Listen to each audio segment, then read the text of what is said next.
L'émergence de la République démocratique du Congo en 2030, la place et le rôle de la planification familiale, c'est le thème de la 4e conférence nationale sur le repositionnement de la planification familiale. Ces assises se tiennent à Kinshasa du 3 au 5 décembre prochain. Et donc, mesdames et messieurs, nous allons consacrer ce magazine spécial à cette 4e conférence nationale sur le repositionnement donc, de la planification familiale. Bonjour à tous et bienvenue à ce magazine que j'ai le plaisir de présenter avec Julie Sefou, journaliste B1 Télévision, et Jenny Kilele, journaliste à Numérica TV. Je m'en vais tout de suite vous présenter nos invités avec qui nous allons parler de cette grande rencontre relative à la planification familiale. Madame Jackie Bapoura, médecin et coordonnatrice du CETMP, comité technique multisectoriel permanent pour la planification familiale en République démocratique du Congo. Bonjour, docteur Jackie. Bonjour. Docteur Lise Solombea, directrice du programme national de la santé de la reproduction. Bonjour, docteur Lise. Bonjour, madame. Alors, monsieur Vigile, docteur également, docteur Vigile Kikaya, et vous êtes le représentant de HPEGO, c'est ça? Voilà, donc partenaire du gouvernement. Victor Rakoto, vous êtes le représentant pays adjoint du Fonds des Nations Unies pour la population en République démocratique du Congo. Merci à vous tous d'avoir répondu à notre invitation pour parler de ces assises qui vont se dérouler pour la 4e fois ici en République démocratique du Congo. Et nous l'avons dit, ça va se tenir donc à Kinshasa du 3 au 5 décembre prochain. Ça concerne donc la planification familiale. Et notre première question, nous l'adressons à vous, Dr Lise. Quel est l'état des lieux de la planification familiale en RDC aujourd'hui? Merci, madame. Je vais commencer par dire à nos téléspectateurs que notre pays, avec le Nigeria, constitue les pays du monde qui, malheureusement encore, ont beaucoup de cas de décès maternels. Nous avons en RDC plus de 600 femmes sur 100 000 naissances vivantes qui continuent à mourir de causes évitables suite à un accouchement. Alors qu'une femme ne devrait pas mourir quand elle donne la vie. Et quand une mère meurt, il y a plus de 10 enfants, près de 10 enfants qui meurent. Vous comprenez que ces indicateurs de santé de la reproduction ne sont pas très intéressants chez nous. Et malheureusement, ce taux de décès maternel est aussi alimenté par le taux de décès chez nos adolescentes qui meurent suite à des interruptions de grossesse non volontaires, non désirées, à cause des avortements qui se font dans des conditions non optimales. Et tout cela, lorsque nous analysons ces décès maternels, la majorité de ces grossesses sont dues à des grossesses trop nombreuses, trop rapprochées, trop tardives et trop précoces aussi chez nos adolescents. Les 4 trop. Les 4 trop, comme nous les appelons. Alors que lorsque nous réfléchissons, ces 4 trop peuvent être évités par une grande stratégie internationalement reconnue qui est la planification familiale. Donc, notre pays a adhéré à la planification familiale, non seulement pour améliorer la santé des mères et des jeunes filles, mais aussi, nous allons en discuter aujourd'hui, aussi pour la croissance économique de notre pays. Mais en ce qui concerne la santé de la reproduction, la planification familiale est une des stratégies les plus importantes. Malheureusement, nous avons aujourd'hui atteint un taux de 19% de prévalence contraceptive, de 18% de prévalence contraceptive, alors que nous avions un objectif de 19%. Donc nous devons nous féliciter dans notre pays d'avoir atteint ce taux de prévalence contraceptive. Donc les méthodes contraceptives sont offertes, nos populations ont accès à ces méthodes, acceptent ces méthodes, mais il nous reste encore à fournir des efforts parce que dans certains coins, il y a quand même des femmes qui n'ont pas encore accès à la planification familiale. Donc la planification familiale est une stratégie qui existe et bien tolérée, acceptée dans notre pays, bien que nous devons encore fournir des efforts pour couvrir les 28% de femmes qui n'ont pas accès à la planification familiale. Docteur Lise, malgré que nous avons fourni beaucoup d'efforts pour le taux de prévalence contraceptive, mais les statistiques démontrent que la RDC a le 23e taux de naissance le plus élevé du monde. Qu'est-ce qu'il faut pour stabiliser? Qu'est-ce qu'il faut pour améliorer la situation? Oui, je voudrais commencer aussi par dire que, comme Madame l'a annoncé, la semaine prochaine, nous allons avoir ce grand événement qui est la 4e conférence nationale de repositionnement de la planification familiale. C'est vraiment un grand événement qui, avec votre concours, va être diffusé dans toutes les chaînes de télévision, de toutes les chaînes de radio. Nous allons parler de la planification familiale. Nous devons offrir la planification familiale à nos femmes. C'est vrai que nous avons un taux d'accouchement qui est très élevé, mais comme je l'ai dit, beaucoup de ces grossesses sont non désirées. Il faut que nous puissions donner à la femme la possibilité, l'autonomie de décider du nombre et du moment où elle veut avoir ses enfants. Et c'est la planification familiale qui peut nous aider à vraiment rendre la femme autonome et lui donner la décision du moment et du nombre d'enfants qu'elle veut avoir. Pas seulement la femme, mais le couple en général. Parce qu'il faut l'implication masculine, c'est très important. L'implication masculine, elle Absolument. est très importante pour la planification, le succès de la planification familiale. Absolument, parce que nous avons noté que certaines femmes n'ont pas recours à la planification familiale à cause de leurs conjoints qui n'en veulent pas, qui ne leur donnent pas cette autorisation-là. Alors, quand nous faisons nos sensibilisations, nous sensibilisons et les femmes qui portent les grossesses et les hommes qui donnent les grossesses à ces femmes-là, pour qu'ils puissent savoir que la planification familiale est un outil, non seulement pour améliorer la santé de la femme, de ses enfants, de son foyer, mais aussi comme instrument de développement pour notre pays.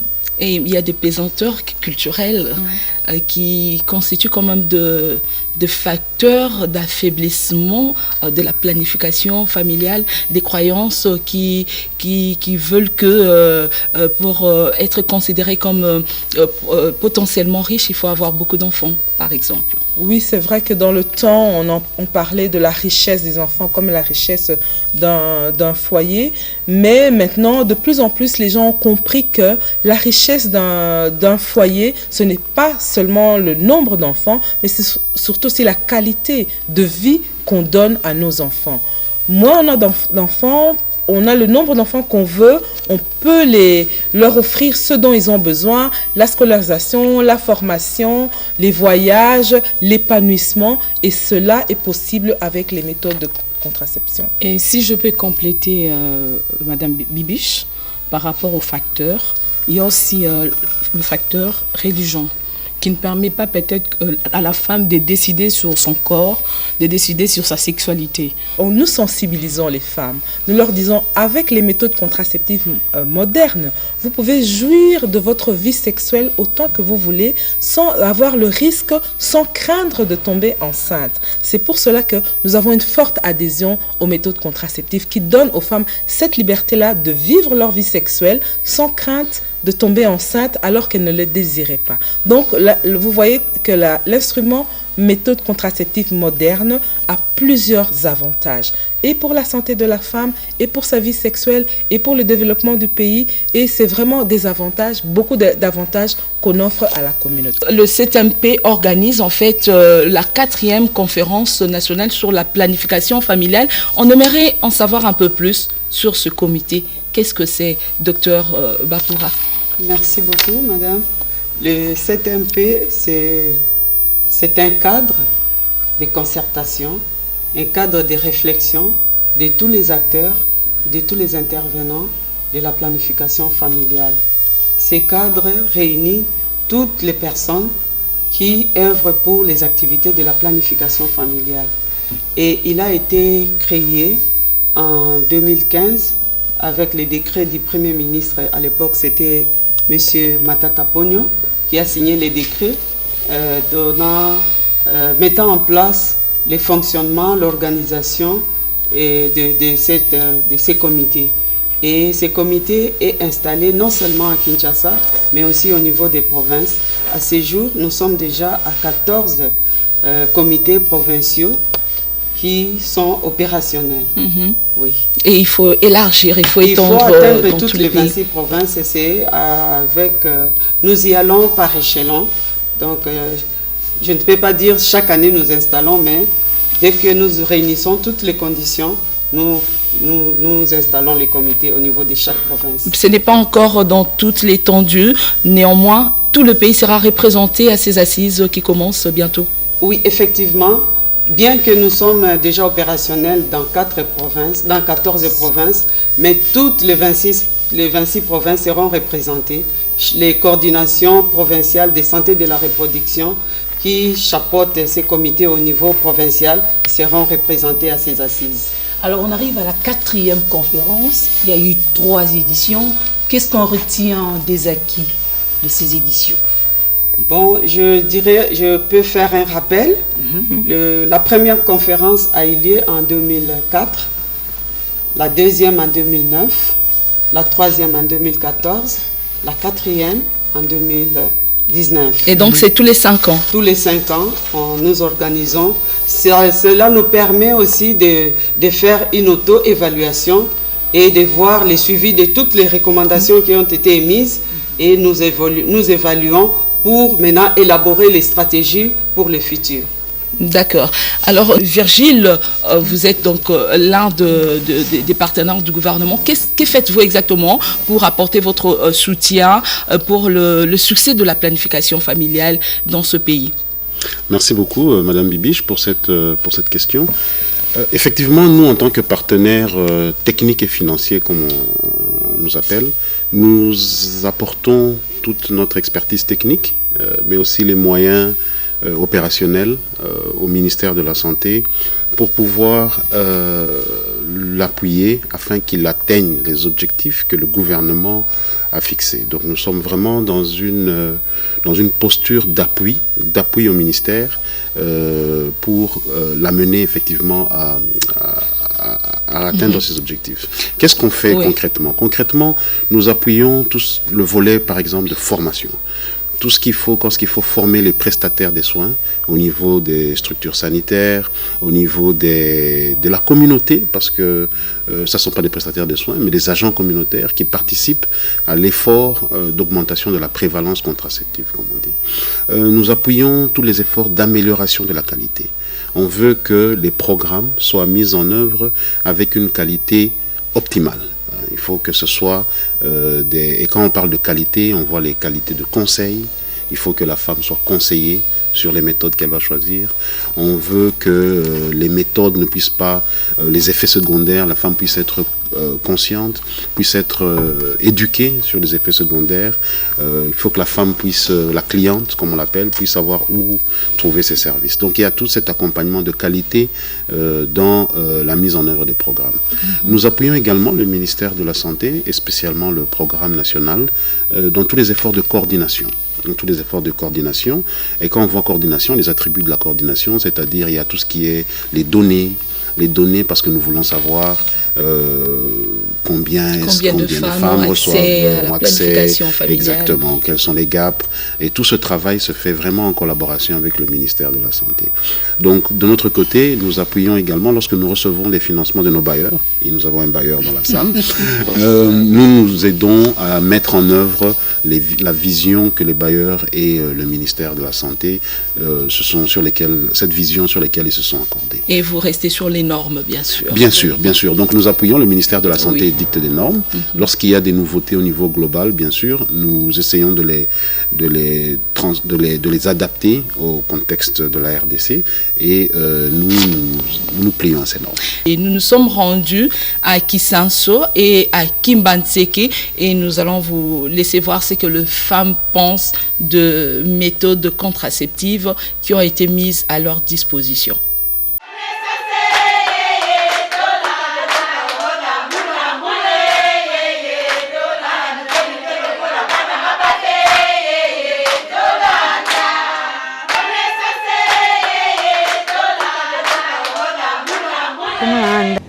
À 12 ans, Anita a eu son fils aîné. Aujourd'hui, elle a 25 ans et est mère de 5 enfants. Le cas de grossesse nombreuse, précoce et non souhaitée sont fréquemment évoqués à Kimbanteke, où vit cette jeune femme. Il faut dire que cette commune est comptée parmi les plus peuplées de la capitale congolaise. Le manque ou encore l'insuffisance d'informations en matière de planification familiale, voilà le problème à la base de la situation d'Anita ou de la plupart d'autres femmes dans sa communauté. Avant sensibilisation ezala, communauté ezaki penza instruite te na makambo etali planning familial. O baza ko benga na lingala ko bota ya bwania. Ko bota ya bwania ilingi olobake mama bota na tango oyo esengeli ko bota. Na ndenge ya nombre ya bana yo sengeli ko bota. Po mona mingi bayebi teke akobota kan. Aboti na janvier, bokoma na mois de mai, mois de juin eko kangazeli. Pona nini information ya bien exacte pona ko espacer kobota. C'est ici, dans le centre hospitalier de la Fondation La Colombe, que nous avons rencontré Anita. Ce centre offre gratuitement de services de planification familiale, ce, depuis que le Programme national de la santé de la reproduction, appuyé par l'ONG internationale IPAS, l'a doté de moyens nécessaires. Intrants contraceptifs, formation de prestataires et équipement de relais communautaires pour renforcer la sensibilisation. Voilà en quoi a consisté l'appui de ce partenaire technique et financier. Mama, yeba kobota na bwania. Kobota ngulu eza malamu te. Mbula mwana, okozwa mwaya kobokola bana wana te. Mwaya kosa bana classe eza te. Mwaya kolesa bango eza te. Mwaya kolasa bango eza te. Yango wana tozana milulu. Oba bengi kobota ya bwania. Bosengeli boya na ndako etaje. Na ndako etaje kuna bokoya baminganga bakolakisa bino méthode nini oyo yoko kosalela boye bakobota ya bwania. La campagne de sensibilisation a porté ses fruits. La bonne information sur la planification familiale a remplacé les rumeurs. Par conséquent, le centre Fondaco connaît de plus en plus de fréquentation des femmes qui demandent l'une ou l'autre méthode de contraception. Première chose à remarquer au moni, il y a une sorte d'afflux. Ba mama baza s'intéresser na likambo. Na tambo ni baza ko bela bantu baza ko landa bino. Papa zongela isusu eza ndenge nini. Donc sikoyo ba mama bakomi éveillé na makambo etali planning familial. Po liboso baza ko yeba ngote. Siko tango baza ko yebisa bango ba avantage na ba désavantage bakomi éveillé.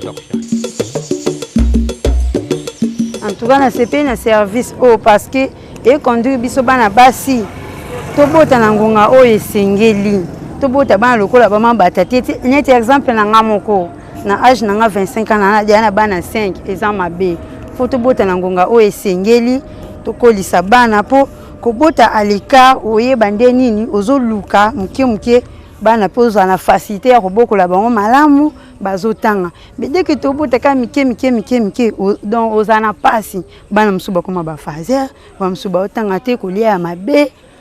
En tout cas na CP bana service oyo ezosana kati ya mboka lokwa ne bani na ngamoko ngape no même information suna baninga na ngai baya bakolanda formation to yeba lolenge ni esenge na biso ngonga ni esenge ni to ko bo.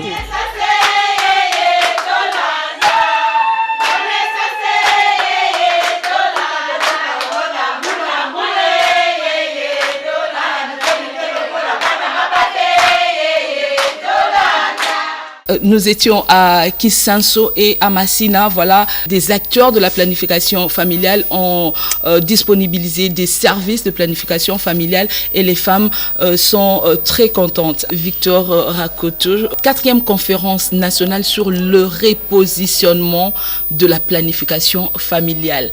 Pourquoi repositionnement? Voilà. En fait, merci beaucoup pour la question. Je pense que mes prédécesseurs ont donné un peu l'historique de cette 4e conférence. Il y en a eu 3 déjà avant, et c'est la 4e. Mais si vous regardez un peu l'évolution de la RDC, vous allez constater que c'est au courant des 4 dernières années que le progrès a été vraiment le plus significatif. Il y a 5 ans de cela, le taux de prévalence contraceptif était de 8%. 5 ans plus tard, nous sommes à 18% maintenant, donc plus que doublé en 4-5 ans. Et ça veut dire donc qu'il y a eu beaucoup de réalisations. Les chiffres qui ont été sortis tout à l'heure en matière de classement de la RDC ne prend pas peut-être en compte encore cette évolution très rapide, parce que pendant longtemps, la RDC était considérée comme faisant partie des pays où le taux de prévalence était le plus faible au niveau de l'Afrique.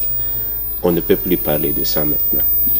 Donc la RDC fait partie maintenant des pays où le niveau est moyen. Donc il y a beaucoup de pays dans ce groupe. Donc la RDC vient de quitter ce groupe où le taux de prévalence est le plus faible en Afrique. On veut repositionner parce que pendant longtemps aussi, et ce n'est pas seulement en RDC, la planification familiale était considérée comme étant seulement un programme de santé. Mais ça a été vraiment bien expliqué par Dr. Lys que bon, ça va au-delà, il y a l'aspect développement. Et si vous regardez même le thème de la conférence, on parle de l'émergence de la RDC. Ça veut dire que la compréhension est claire maintenant, que la planification familiale n'est pas seulement une question de santé, mais c'est vraiment une question de développement. Et c'est lié à beaucoup d'autres objectifs de développement durable que nous sommes censés réaliser en 2030. Pour vous donner un exemple, il y a un grand projet qui est appelé Initiative forestière pour l'Afrique centrale. C'est un grand projet sur l'environnement. L'objectif est de protéger la forêt. Mais ce projet a un volet planification familiale avec un budget assez important quand même. Ça veut dire que ceux qui ont conçu le projet avaient compris que pour la réalisation des objectifs en matière de protection de l'environnement ou de richesse forestière, il faut aussi intervenir dans le... Donc repositionner, c'est vraiment de faire en sorte que la planification familiale ne soit pas vue seulement pour un secteur. Bon, il y a beaucoup d'initiatives aussi qui sont en cours, pour donner encore d'autres exemples, qui lient la planification familiale avec la sécurité alimentaire, les problèmes nutritionnels, etc. Les problèmes d'environnement, etc. Nous, au niveau de l'UNFP, nous travaillons avec la FAO et le PAM. Beaucoup de gens ne comprennent pas qu'est-ce que l'UNFP fait avec la FAO et le PAM. Mais le PAM et la FAO avaient vite compris que pour réaliser leurs objectifs en matière de sécurité alimentaire, production agricole et tout ça, il faut des interventions en matière de planification familiale. Parce que les femmes, les agriculteurs, surtout en milieu rural, ont des difficultés vraiment à maîtriser leur comment on appelle ça, vie énergique, comme on dit. Ils tombent enceintes à tout moment. C'est une situation qui ne favorise pas l'augmentation de la production agricole. Mais à partir du moment où elles ont accès aux services de planification familiale, il n'y a pratiquement plus de grossesse non planifiée ou non désirée. Et ça a eu beaucoup d'impact sur leur capacité de production. Donc c'est en fait, pour répondre à votre question, c'est d'aller un peu au-delà d'un secteur. C'est vrai, c'est santé, mais c'est aussi un domaine qui a beaucoup de relations avec les autres domaines de développement. Donc, d'où les efforts doivent être fournis vraiment au niveau multisectoriel. Exactement. Et lors de ce repositionnement, ça sera quoi le langage de l'UNFPA? Vous augmentez votre participation? Oui, en fait, tout à l'heure, vous avez entendu parler des besoins non satisfaits. C'est très important. C'est de 28%. Qu'est-ce que ça veut dire concrètement? Il y a, parmi les femmes qui ont besoin de services, s'il y a 100 femmes qui ont besoin, il y a 28 qui n'ont pas accès. Donc c'est de ça qu'on parle quand on parle de besoins non satisfaits. Ça veut dire qu'il y a vraiment des efforts à faire pour donner des services à ces femmes-là. Arriver partout où le besoin s'est fait entendre. Comme UNFPA, au niveau global et même au niveau des pays aussi, pas seulement en RDC, nous avons 3 résultats majeurs que nous devons atteindre en 2030. Le premier, c'est éradiquer la mortalité maternelle évitable, il y en a beaucoup. Le deuxième, c'est les besoins non satisfaits en planification familiale que nous devons éradiquer. Mais nous sommes convaincus que seuls nous ne pouvons pas vraiment atteindre cet objectif-là. Surtout dans un pays comme la RDC. Vraiment, ce n'est pas réaliste de dire qu'il y a un fait seul. C'est pour cela que le partenariat pour nous est très important. Travailler avec le gouvernement, ici, on a la chance d'avoir un gouvernement qui comprend bien et qui appuie le programme de planification familiale. Ce n'est pas toujours le cas dans beaucoup de pays. Il y a beaucoup de gouvernements qui... Mais ici, pas seulement d'appuyer. Là, vous voyez, par exemple, c'est une conférence qui est organisée par le ministère de la Santé, mais sous le haut patronage. Donc ça, c'est un indicateur clair qui montre donc l'engagement du pays vis-à-vis de la planification familiale. Et en même temps, les partenaires aussi. Vous voyez comment les partenaires sont mobilisés pour appuyer ça. Mais ce n'est pas encore suffisant. Vraiment, pour réaliser l'objectif de satisfaire tous les besoins dans ce pays, ce n'est pas encore satisfaisant. Et l'un des objectifs de cette conférence, c'est de mobiliser encore d'autres ressources, ceux qui ne sont pas encore engagés. J'ai dit tout à l'heure que ce n'est pas seulement un programme de santé.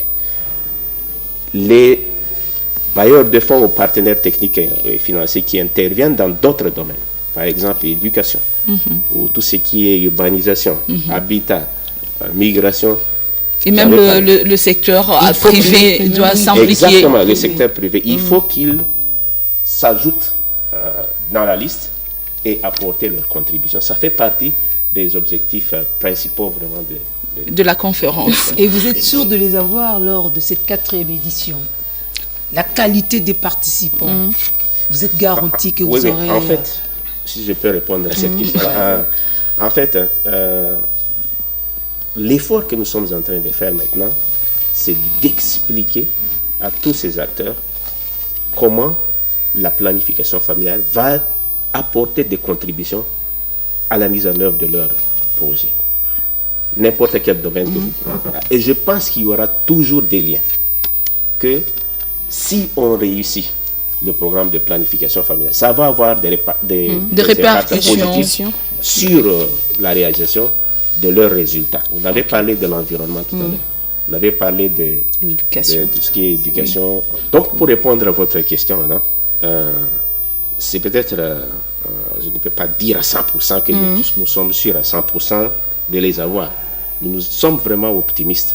Et nous allons expliquer. Il faut donc un discours convaincant. Nous allons expliquer et nous avons les arguments nécessaires. Et nous allons continuer même après la conférence. C'est notre responsabilité. Je vous ai dit tout à l'heure que s'il y a encore des besoins non satisfaits en planification familiale, nous avons une grande responsabilité comme UNFPA. Et pour atteindre ces résultats, nous devons essayer d'élargir les partenariats dans ce domaine. C'est vrai qu'on doit vous féliciter d'avoir le président de la République. C'était un besoin, une nécessité même. Il fallait qu'on ait le premier citoyen congolais et donc ça sera l'occasion pour vous de mener votre plaidoyer. Mais il n'y aura pas que le président, il n'y aura pas que le gouvernement. Il faudra aussi toucher les gouvernements provinciaux. Comment ça se passerait ? C'est pour cela, merci pour cette question très importante. C'est pour cela que, comme vous dites, que la présence de notre président de la République est très importante. Le fait qu'il soit là, convaincu de la place de la planification familiale et de son rôle, non seulement dans l'émergence de notre pays, mais aussi dans l'offre de la santé, dans l'amélioration de la santé de notre communauté, est très important. Parce que nous aurons les gouverneurs, les ministères, nous aurons les gouverneurs de province, les ministres nationaux, les ministres provinciaux, nous aurons aussi des partenaires, des bailleurs, nous aurons aussi la communauté. Parce que la planification familiale, c'est à différents niveaux d'intervention. Et le fait qu'on ait les décideurs, avec le premier citoyen de la République qui leur dit, voilà, nous devons user de la planification familiale pour l'émergence du pays, pour la santé de nos populations. Donc, ils ne peuvent qu'être convaincus. Ça montre l'engagement même du pays en faveur de la planification familiale.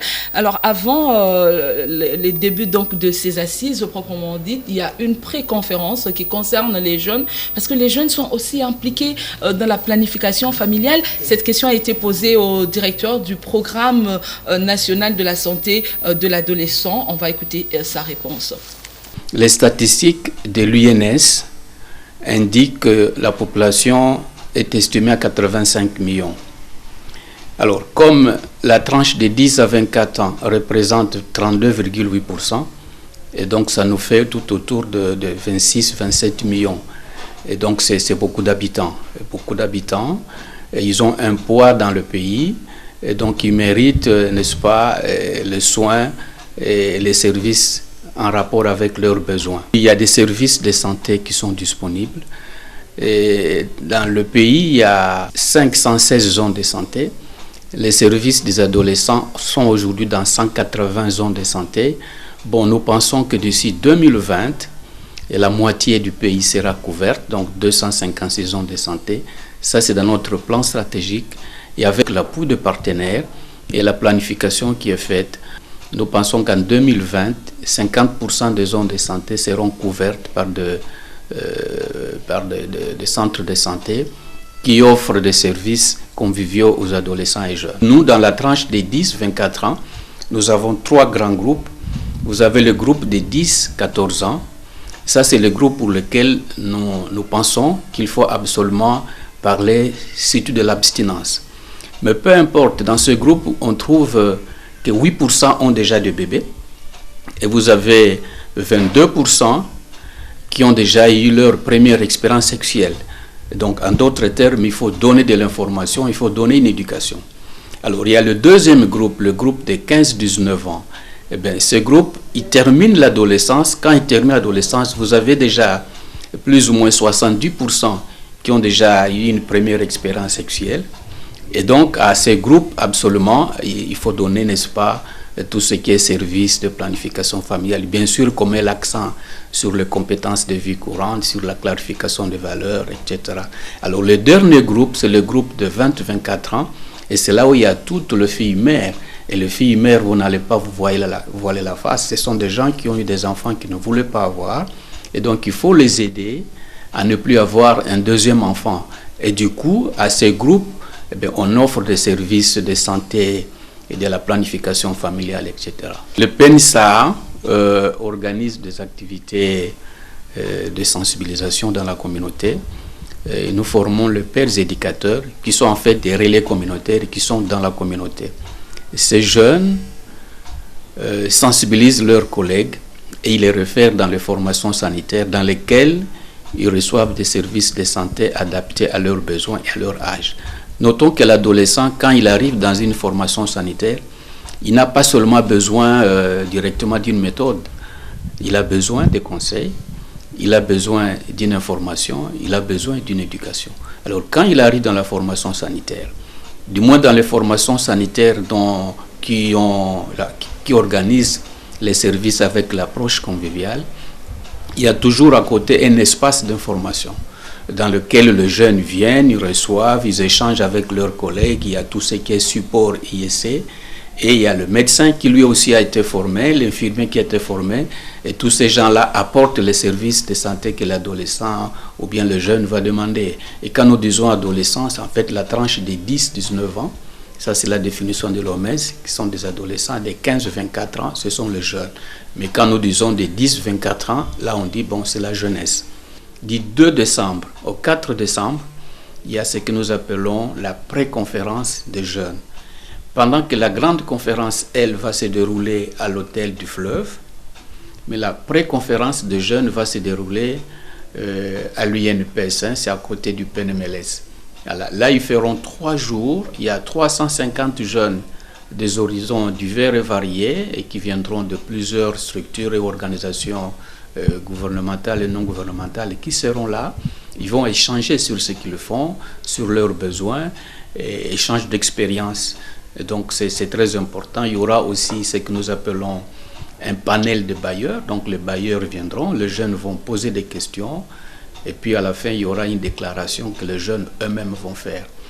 Voilà, c'était M. Mbadou Fidèle, le directeur donc, du programme national de la santé de l'adolescent, qui a montré l'importance même de ces assises pour l'avenir des jeunes et des adolescents en République démocratique du Congo. Jenny, vous avez une question? J'ai vraiment une dernière question. En tout cas, je ne peux pas m'empêcher de la poser.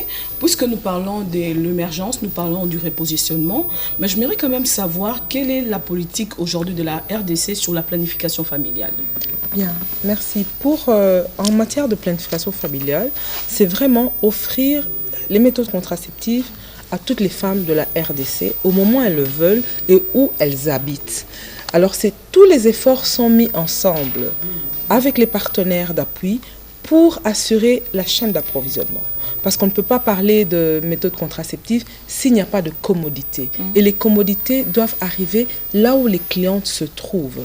On ne peut pas parler de planification familiale s'il n'y a pas des prestataires capables d'offrir ces méthodes contraceptives de manière optimale. Donc nous formons les prestataires à pouvoir adresser les questions de planification familiale, faire le counseling, l'interview avec ces femmes, les aider à faire leur choix éclairé et à leur offrir ces méthodes contraceptives. Et nous avons tout ce qui est, j'ai parlé de la chaîne d'approvisionnement, mais toutes ces informations qui doivent être collectées. Est-ce que les femmes de Ngandajika reçoivent les méthodes? Toutes ces informations doivent nous parvenir. Et avec nos partenaires et avec les décideurs, nous réfléchissons, nous analysons où est-ce que les méthodes contraceptives arrivent comme il se doit et où est-ce qu'elles n'arrivent pas et qu'est-ce qu'il faut apporter comme plus pour combler tous ces gaps. Okay. Donc la politique de la RDC, c'est de vraiment assurer les méthodes contraceptives ou au dernier kilomètre chez toutes nos populations. Donc vous assurez les services, y compris l'information, justement pour répondre à toutes ces rumeurs par rapport aux différentes méthodes contraceptives modernes. Alors nous allons terminer ce magazine spécial, juste vous donner le temps de nous dire quels sont les grands moments qui sont prévus au cours de ces assises qui vont commencer. Merci beaucoup. Lorsque nous allons organiser cette 4e conférence, il y a des moments clés qui ont été choisis. La première, c'est qu'il y aura la table ronde entre les membres du gouvernement et les bailleurs de fonds, comme nous avons la présence de l'UNFPA. D'autres viendront aussi au niveau international. Et le deuxième moment aussi, ça sera les échanges entre les acteurs de la planification familiale et les sociétés privées. Comme le représentant de l'UNFPA l'a dit tout à l'heure, la planification familiale n'est pas seulement un problème du secteur de la santé, mais c'est multisectoriel. On a déjà vu même quelques sociétés de télécommunications s'impliquer dans la promotion de la planification familiale. Ça sera aussi une opportunité pour échanger avec vous les médias. Parce que si aujourd'hui nous parlons de la planification familiale seulement dans le secteur santé, au niveau des hôpitaux, sans que les médias s'y impliquent, je pense que l'information n'arriverait pas jusqu'au dernier kilomètre. Donc vous devez être impliqué pour répercuter le message, pour que l'information arrive même à celui qui est plus loin, pour qu'il puisse avoir l'information sur les différentes méthodes de planification familiale, où est-ce que le service est offert, où est-ce qu'il peut attraper les contraceptifs, où est-ce qu'il peut avoir les conseils, où est-ce qu'il peut avoir les informations si jamais la cliente ou le client développait les effets secondaires liés à la prise d'une méthode de planification familiale. Mais aussi un moment aussi pour discuter des questions des jeunes. Comme vous savez, les jeunes sont les futurs géniteurs. Ces jeunes doivent être bien préparés pour une sexualité responsable. Lorsqu'ils seront en âge de procréer, ils doivent savoir les moments et ils doivent pouvoir se décider du nombre et du moment qu'ils veulent avoir les enfants. Les enfants par choix et non par hasard. Si on ne les a pas bien préparés, nous allons avoir les enfants qui ont des enfants que nous rencontrons dans la rue. Et avec ça, on ne saura pas atteindre l'émergence. Oui, voilà. Et peut-être pour ajouter aussi, on va célébrer le succès. nous allons célébrer le succès parce que la RDC a quand même atteint 18% de prévalence contraceptive et beaucoup n'étaient pas sûrs au moment où la RDC prenait ses engagements qu'elle allait y arriver. Il faut vraiment féliciter le gouvernement qui a donné de l'argent, qui a une ligne budgétaire, qui alloue des fonds pour la planification familiale. C'est parmi les acquis, il y a la création de ces lignes budgétaires. Il y a aussi la loi sur la planification familiale que nous avons. Ça montre tous ces engagements du pays, de la RDC, en faveur de la planification familiale. Et donc, nous attendons le renouvellement de ces engagements. La conférence, la 4e édition, la conférence nationale donc, sur le repositionnement de la planification familiale, je rappelle, se tient à Kinshasa, à Kempinski Hotel, du 3 au 5 décembre prochain. Et donc, tout le monde est invité à s'impliquer dans ces assises. Nous avons reçu le docteur Lys Lombea, directrice du programme national pour la planification familiale. Merci, docteur, d'être venu.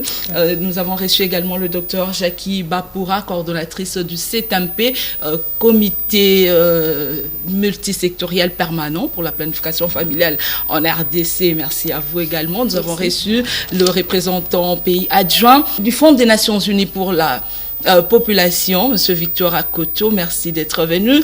Et Dr Virgile Kikaya, vous représentez ici HPIEGO, c'est ça? Oui. Voilà. Merci. Qu'est-ce que ça signifie en fait? On a parlé de merci, c'est GHPIEGO. C'est une organisation non gouvernementale qui est affiliée à l'université Johns Hopkins aux États-Unis. Voilà. Merci à Julie Sefou qui nous a accompagnés. Merci Jenny Kilele et merci à vous d'avoir aimé et suivi cette émission. Portez-vous bien chez vous et donc nous nous retrouvons à ces grandes assises qui commencent bientôt à Kinshasa, mais qui concernent toute la République démocratique du Congo. Merci et au revoir.